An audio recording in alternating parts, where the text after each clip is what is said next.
할렐루야. 2022년 첫 수요 예배에 오신 성도님들을 주님의 이름으로 축복하고 환영합니다.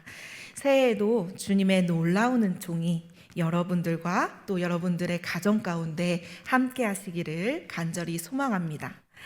2022년 첫 수요 저녁 주제는 청지기입니다.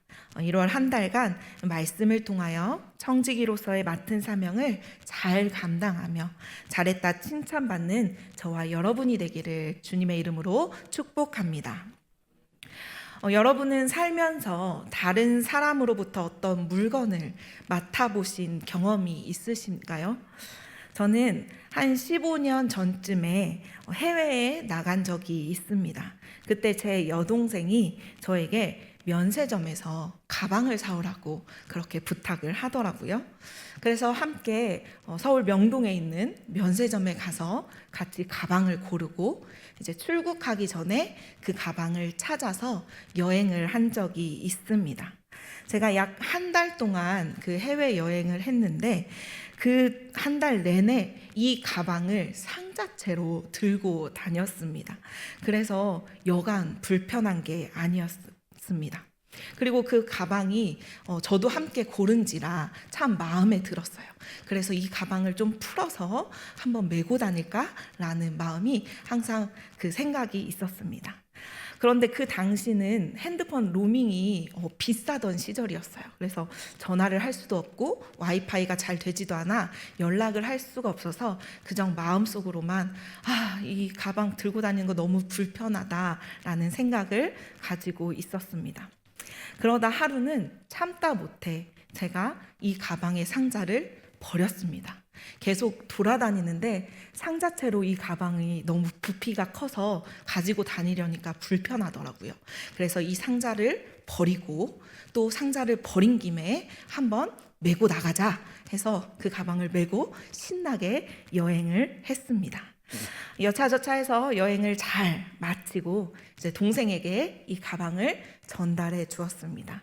상자는 너무 부피가 크고 내가 여행할 때 불편해서 버리고 왔다, 미안하다라고 했더니 저희 동생이 왜 상자를 버렸냐며, 이 상자가 있어야 가방이 온전한 가치를 하는 건데 상자를 버렸다고 저에게 엄청난 구박을 하더라고요. 그래서 제가 질세라, 야 너는 언니가 한 달 동안 이 가방을 가지고 다니느라고 얼마나 힘들었는지 아냐고, 오히려 네가 나한테 이걸 잘 맡아줬다고 고맙다고 보관비를 내야 된다고 지지 않고 따졌습니다. 그랬더니 제 동생이 이제 아무 말도 안 하더라고요. 이제 그러고 나서 이제 여행한 사진을 함께 보면서 여기는 어디고 이런 설명을 했습니다. 그런데 제가 깜빡하고 그 사진 속에서 그 가방을 맨 사진을 보여준 거예요. 제 동생한테. 딱 걸렸죠. 그래서 제 동생이 아니 상자만 버리고 온 줄 알았더니 이 가방을 썼냐고, 나도 매보지 않은 것을 왜 허락도 받지 않고 썼냐면서 저를 그렇게 구박하는 거예요. 그래서 제가 또 동생에게 너는 앞으로 언니한테 부탁할 일 생기면 부탁하지 말라고 그렇게 싸우면서 제가 부탁을 받고도 욕을 먹어서 상당히 기분이 안 좋았던 그런 기억이 있습니다. 그래서 다음부터는 이러한 부탁을 하면 우리가 사전에 약속을 하자라고 도장을 꽝꽝 찍었던 그런 경험이 있습니다. 이렇게 우리는 조그만 물건이라도 다른 사람의 물건을 맡는다는 일이 쉬운 일은 아닙니다. 하물며 우리에게 주어진 더 큰 물질이나 아니면 더 중요한 임무가 맡겨진다면 그것의 책임감 또한 가중될 것입니다. 그리고 그 가중된 만큼 우리에게는 그 일이 어려워질 수도 있습니다. 청지기의 삶이 그런 것 같습니다. 나에게 맡겨진 임무를 잘 수행하는 것, 이것이 때로는 쉬울 수도 있지만 어쩌면 어려운 일이 될 수도 있습니다. 오늘 이 청지기의 삶이라는 주제를 가지고 함께 말씀을 나눔으로 하나님께서 우리에게 맡겨주신 이 청지기의 사명을 잘 감당하는 저와 여러분이 되기를 바랍니다. 그렇다면 말씀에 들어가기에 앞서 이 청지기란 무엇인지 한번 알아보고자 합니다. 청지기는 히브리어로 알바이트라고 하며 문자적 의미로는 집을 다스리는 자입니다. 우리가 구약 성경에서 청지기의 직책을 수행한 사람이 있다면 창세기 15장에 나오는 아브라함 집에 다메섹 사람이었던 종 엘리에셀을 들 수가 있습니다. 그는 비록 종이었지만 아브라함의 집에 있으면서 신용을 얻어 그 전 재산을 관리했습니다. 심지어 아브라함의 아들 이삭의 아내를 구하려고 할 때 아브라함은 그를 불러서 멀리 메소포타미아에 보내어 이삭의 아내였던 리브가를 데려오게도 했던 사람입니다. 엘리에셀뿐만 아니라 야곱도 청직이라고 볼 수 있습니다. 야곱도 외삼촌 라반의 집에서 외삼촌을 위해서 일을 할 때 신용을 얻어서 그 모든 소유를 관리했기 때문입니다. 한 사람을 더 예로 들어볼까요? 요셉은 어떻습니까? 요셉도 노예로 팔려 애굽으로 갔지만 그 보디발 장군의 종으로서 그 보디발의 모든 집안을 관리하던 사람으로 세워졌습니다. 요셉도 역시 청지기의 역할을 한 것입니다. 즉, 이 구약 성경에서는 한 집안의 살림을 도맡아 책임을 진 사람 혹은 재산을 관리하는 사람이라는 뜻으로 이 청지기가 사용되어졌습니다. 그렇다면 이제 신약 성경에서는 이 청지기라는 의미가 어떻게 사용되었을까요? 신약 성경에서도 구약과 같이 직분으로 청지기를 설명하고 있습니다. 먼저 청지기의 헬라어는 오이코노모스로 직역하면 히브리어와 마찬가지로 집을 지킨다, 집을 관리한다 라는 뜻을 가지고 있습니다. 구약 성경에서와 마찬가지로 신약 성경에서도 청지기는 주인집의 재산과 사람을 관리하며 집안의 모든 일을 맡아보는 사람이었습니다. 하지만 오늘 우리가 읽은 본문 고린도전서와 같은 서신서에 등장하는 청지기는 조금 다른 의미로 쓰여졌습니다. 고린도전서 4장, 갈라디아서 4장, 베드로전서 4장에 나오는 청지기는 비단 이 집과 재산을 지키는 사람을 가리키는 것이 아니라 그 의미가 더욱더 확대되어서 모든 그리스도인들이 하나님의 청지기라고 말하고 있습니다. 즉, 신약 성경에서는 청지기를 재산을 관리하는 사람, 사람들을 관리하는 사람에만 국한하는 것이 아니라 시간과 재능, 소유와 생명까지도 포함하고 있습니다. 그러므로 신약 성경의 청지기는 귀족과 노예와 같은 계층적 의미로서의 직분이 아니라 우리 주인이신 하나님과 예수 그리스도에게 신실함과 충성심을 전제로 한 직책인 것입니다. 우리는 모두 다 하나님 앞에서 청지기로 부름받은 존재들입니다.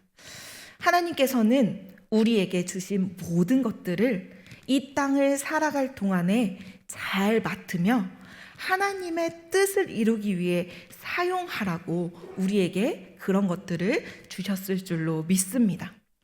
그런데 우리는 보통 청지기라고 하면 교회에서 어떤 직분을 맡은 사람들이나 교회 안에서 자신의 지위를 표시하는 명예직으로 내세우는 경우가 있습니다. 일반 사회의 조직과 계급처럼 교회의 직분 역시 권위와 계급을 나타내는 것이라고 착각할 수도 있습니다.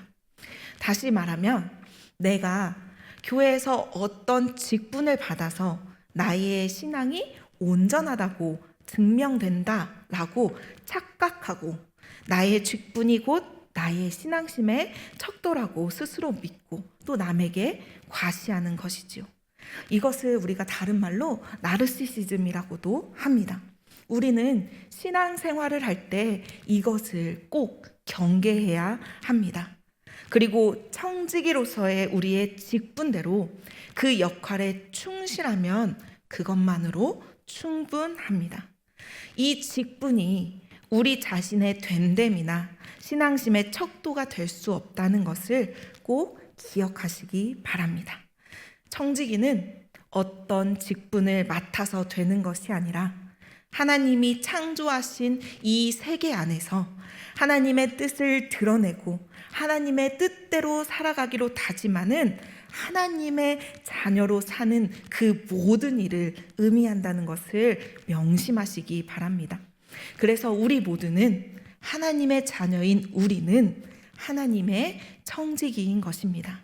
따라서 우리는 이 청지기를 제대로 이해하고 청지기의 삶을 잘 살아내야 할 것입니다. 그렇다면 계속해서 오늘 본문에서는 이 청지기의 삶을 어떻게 설명하고 있는지 함께 은혜를 나누어 보도록 하겠습니다. 첫 번째로 청지기의 삶은 하나님의 비밀을 위임받은 자로서 살아가야 한다는 것입니다. 오늘 본문 1절 말씀을 함께 읽어보도록 하겠습니다. 시작! 사람이 마땅히 우리를 그리스도의 일꾼이요 하나님의 비밀을 맡은 자로 여길지어다. 아멘. 사도 바울은 그리스도인들을 하나님의 비밀을 맡은 자라고 소개하고 있습니다.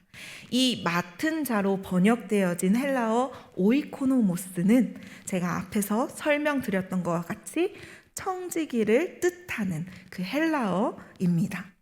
즉 하나님의 비밀을 맡은 자는 하나님의 비밀을 위임받은 청지기라고 해석할 수 있겠습니다. 그리스도인들은 주님의 일꾼이며 하나님의 비밀을 맡은 청지기라는 것이지요. 그렇다면 여기에서 하나님의 비밀은 무엇을 말하는 것일까요? 네, 바로 예수님의 십자가, 그 복음을 의미합니다. 고린도전서 2장 1절 말씀에 보면 형제들아 내가 너희에게 나아가 하나님의 증거를 전할 때에 말과 지혜의 아름다운 것으로 아니하였나니 라고 나와 있습니다. 여기에서 증거라는 단어가 헬라어로 보면은 비밀이라는 뜻이 들어 있습니다. 즉, 이 비밀에 대한 내용이 사도 바울이 전한 말이라는 것입니다. 이 비밀은 그 다음 절 2절에 나오고 있는데 우리 2절의 말씀도 함께 읽어보겠습니다. 시작! 내가 너희 중에서 예수 그리스도와 그와 십자가에 못 박히신 것 외에는 아무것도 알지 아니하기로 작정하였습니다. 아멘. 여기에서 나오는 증거, 즉 비밀은 바로 예수 그리스도의 십자가 사건인 것입니다. 계속해서 그 뒤에 나오는 고린도전서 2장 4절에서 7절에 보면 이 십자가 사건은 설득력 있는 말이나 사람의 지혜로는 깨달을 수 없고 오직 성령의 나타나심과 능력으로 말미암아 깨달을 수 있다고 말하고 있습니다. 따라서 세상 사람들에게는 이 십자가는 이해할 수도 없고 깨달을 수도 없는 것입니다. 사람들에게 십자가는 비참함이고 고통이고 종말일 것처럼 보이지만 성령의 능력으로 말미암아 이 십자가를 깨달은 우리들에게는, 하나님의 비밀을 아는 우리들에게는 이 십자가는 구원이고 희망이고 우리의 전부인 것입니다.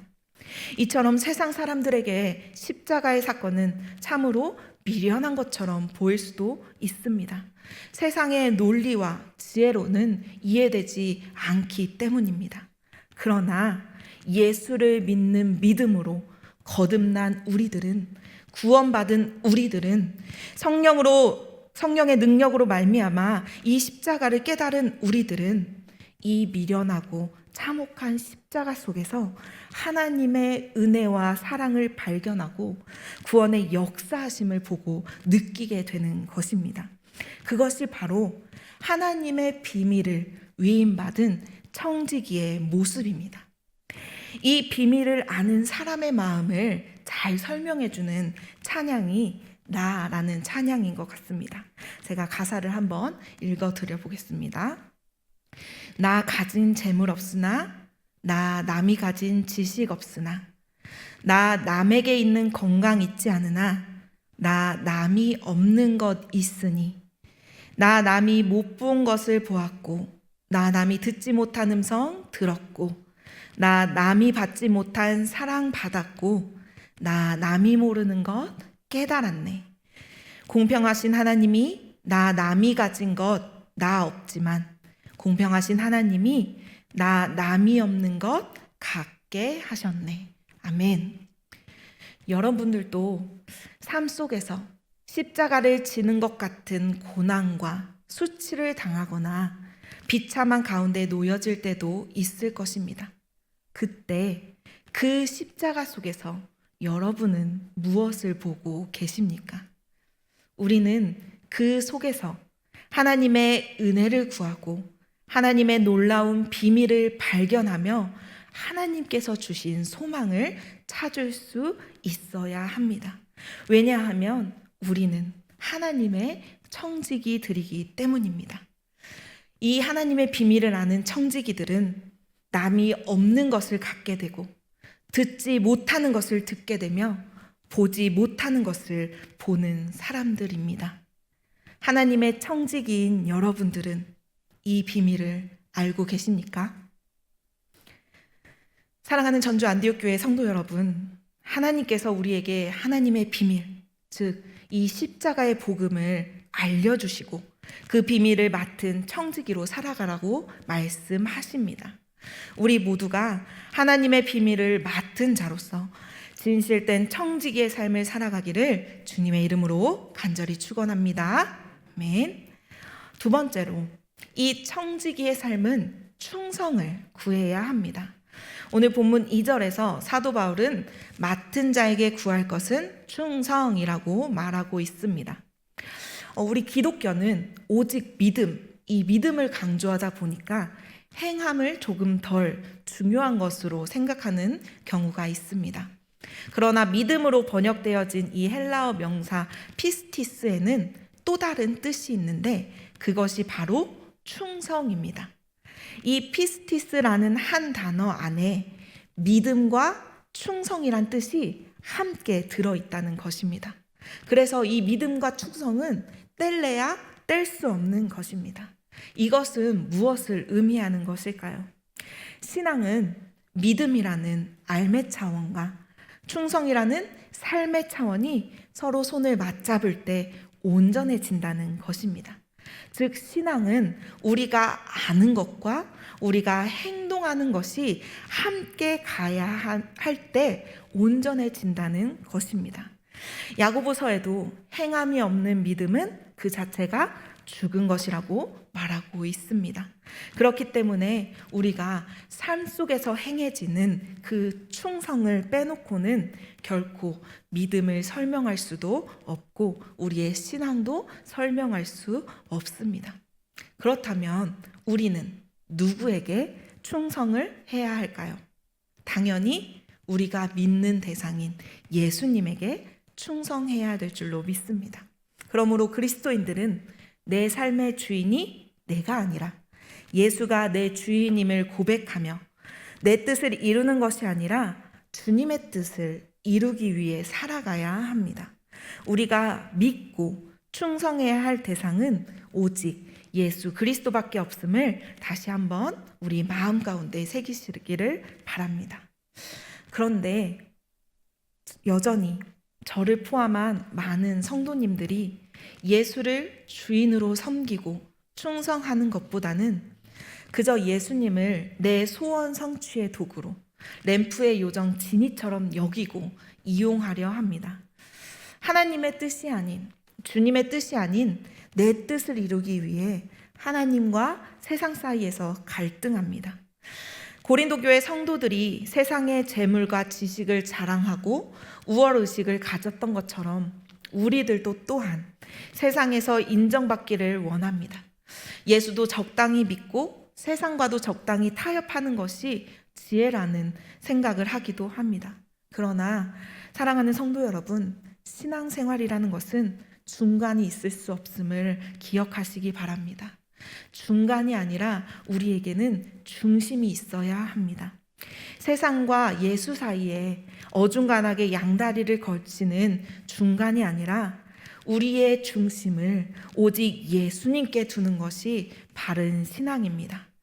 청지기에게 요구되는 충성은 오직 예수님께로 향한 충성임을 기억하며 주님께서 우리에게 원하시는 그 충성을 하는 저와 여러분이 되기를 바랍니다. 그렇다면 우리가 이렇게 충성해야 할 대상이 예수님임을 알았는데 이 예수님께 어떠한 충성을 해야 할까요? 혹시 여러분은 까라면 까야지 라는 말을 들어보셨습니까? 군대에서 나온 말이라고 하는데요. 상급자가 터무니없이 어려운 일을 시켜도 하급자가 무조건 따라야 하는 상황을 묘사하는 말이라고 합니다. 어쩌면 이 까라면 까야지라는 말에는 부정적인 의미가 들어있지만 저는 오늘 이 청지기의 삶 가운데 충성이라는 단어를 이 말이 가장 잘 설명한다고 생각했습니다. 주님께서 까라고 하면 까는 것이 충성인 것입니다. 내 생각, 내 의지대로 하는 것이 아니라 오직 주님께서 요구하시는 그 충성을 우리가 해야 한다는 것이지요. 그럼 주님께서 원하시는 그 충성은 어떤 충성일까요? 첫 번째로는 판단하지 않고 충성하는 것입니다.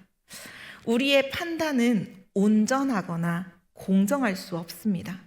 왜냐하면 그 기준이 내가 되기 때문입니다. 내가 좋으면 맞는 것이라고 판단하고 내가 싫으면 잘못된 것이라고 판단합니다. 그래서 우리의 판단은 정확할 수 없습니다. 사도 바울은 자신을 판단하는 사람들에게 3절에서 이렇게 이야기하고 있습니다. 우리 함께 3절 말씀 읽겠습니다. 너희에게나 다른 사람에게나 판단받는 것이 내게는 매우 작은 일이라. 나도 나를 판단하지 아니하노니. 아멘. 청지기는 주인의 명령에 순종하는 사람이지 판단하는 사람이 아닙니다. 내가 좋아하는 것만 순종할 수는 없습니다. 내가 좋아하는 사람만 섬길 수는 없습니다. 내가 판단해서 순종하는 것은 주님이 원하시는 순종이 아닙니다. 주님께서 원하시는 충성이 아닙니다. 주님께서 원하시는 충성은 판단은 오직 주님께 맡기고 온전히 순종하는 것입니다. 이런 충성을 하는 저와 여러분이 되기를 축복합니다. 두 번째로 주님께서 우리에게 원하시는 또 다른 충성은 오직 말씀에 충성하는 것입니다. 우리는 흔히 주님의 말씀에 따라 순종한다고 합니다. 그러나 우리가 가만히 생각해 보면 주님의 말씀에 순종하기보다는 내 생각으로 내 뜻에 순종할 때가 많이 있습니다. 주님을 잘 섬긴다라고 하는 것은 주님의 뜻을 아는 것입니다. 그리고 그 주님의 뜻은 말씀 가운데 있습니다. 오늘 우리가 읽은 본문의 고린도 교회는 말씀이신 이 예수 그리스도를 잊고 자기들의 생각으로 가득 찼습니다. 자기의 생각을 따라 이 교회를 섬겼습니다. 그래서 사도 바울은 고린도 교회 사람들에게 이렇게 말하고 있습니다. 우리 고린도전서 4장 6절의 말씀도 함께 읽어보도록 하겠습니다. 시작.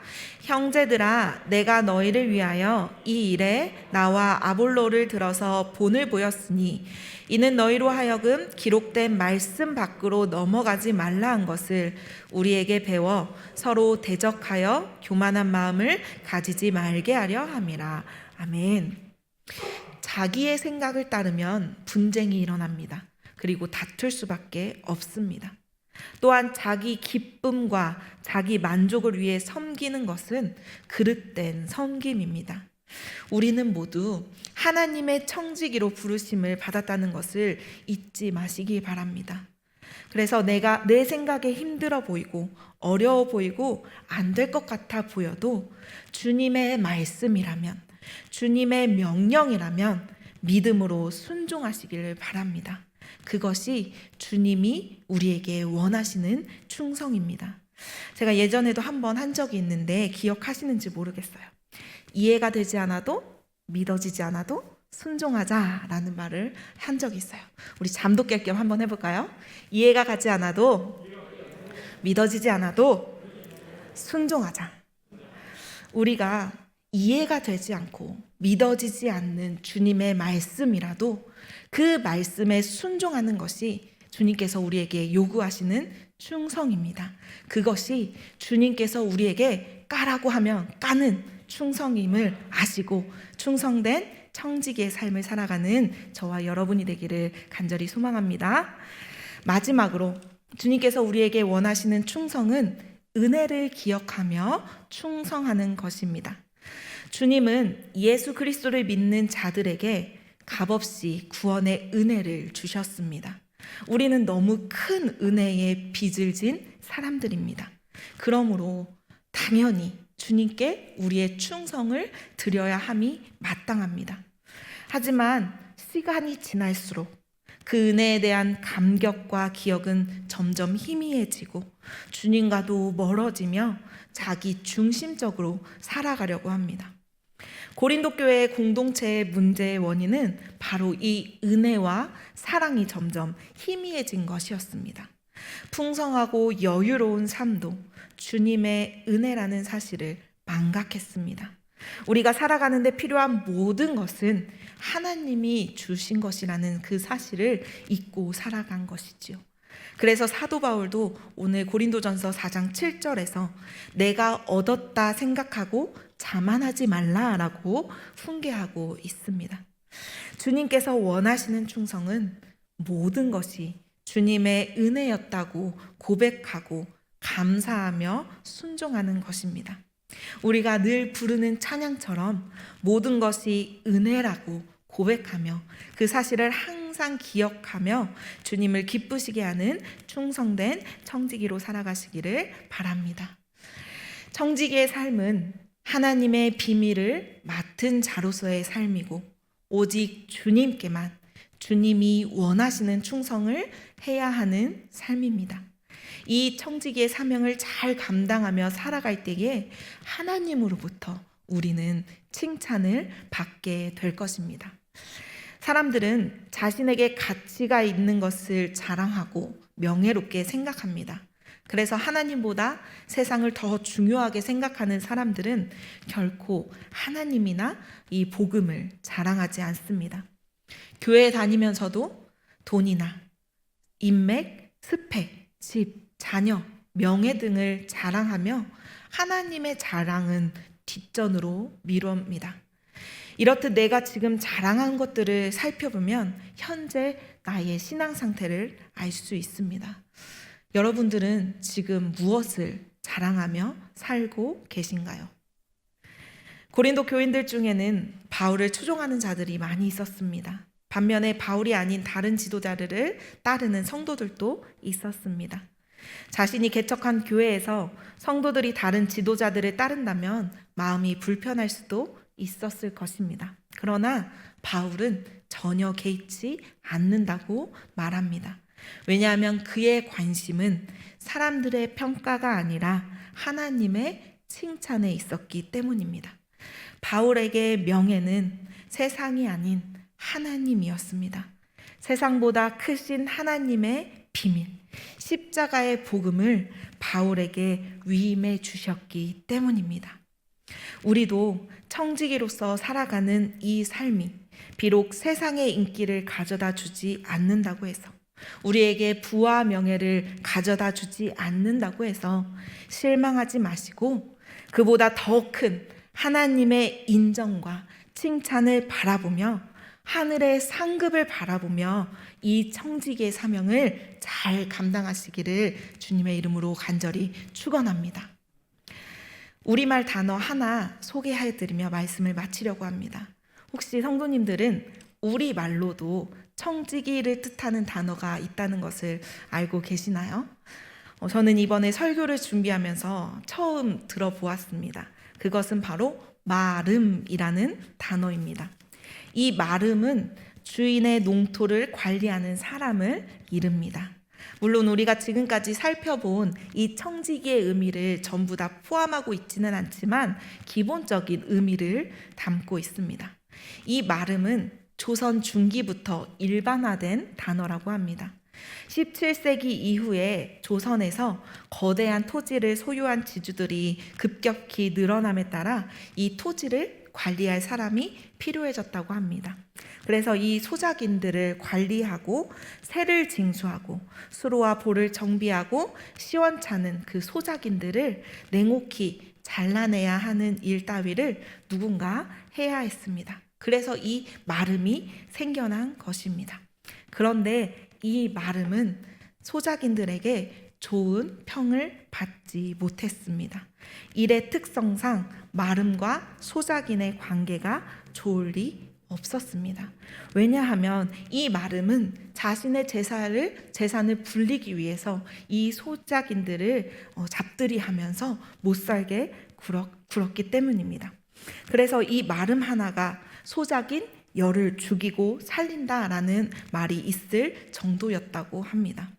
제 욕심 채우기에 급급한 마름은 소작인들을 충분히 죽음으로 몰아넣거나 주인의 재물까지 축내어 주인을 몰락시키기도 했다고 합니다.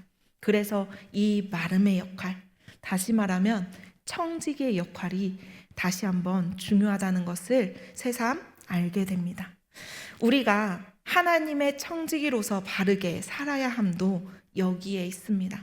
그것은 바로 이 청지기로 말미암아서 수많은 생명들이 살아나기도 하고 실족하기도 하기 때문입니다. 지금 한국 교회가 세상에서 욕을 먹는 것은 하나님의 이름이 땅에 떨어지고 예수님이 핍박당하고 있는 것입니다. 그것은 어쩌면 우리 청지기들이 제대로 그 역할을 감당하지 못함 아닐까요? 바라기는 저와 여러분들이 하나님께서 우리에게 맡기신 이 청지기의 삶을 잘 감당하며 살아가기를 소망합니다. 그리해서 우리의 주인이신 하나님이, 예수님이 더 이상 핍박당하지 않도록, 더 이상 그 이름이 모욕되지 않도록, 오히려 우리를 통하여서 예수님이 세상 사람들로부터 칭송받는 그날까지 우리가 이 청지기의 사명을 잘 감당하기를 바랍니다. 그래서 마지막 때에 하나님께 칭찬받는 우리 모두가 되기를 주님의 이름으로 간절히 소망합니다. 아멘. 이 시간 함께 찬양하겠습니다. 나는 청지기입니다 라는 찬양인데요, 아마 처음 들어보실 것 같아요. 그런데 이 찬양의 가사가 오늘 말씀과 너무 잘 어울리는 것 같아서 한번 준비해 봤습니다. 우리 악보를 보시면서 가사를 잘 생각하시면서 함께 찬양하겠습니다.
기도하길 원합니다. 하나님, 그동안 우리가 청지기의 삶을 제대로 살아가지 못했음을 고백합니다. 오늘 다시금 우리를 청지기로 부르신 하나님의 뜻을 기억하며 나에게 맡겨주신 이 청지기의 사명을 잘 감당하며 살아가게 해달라고, 하나님의 비밀을 위임받은 자로서 복음으로 하루하루를 살아가게 하시고 주님께서 요구하시는 충성으로 나아가게 해달라고, 그리하여서 세상 사람들이 아닌 오직 하나님께 칭찬받는 선한 청지기들이 되게 해달라고 이 시간 주여의 이름 한번 부르시고 함께 기도하겠습니다.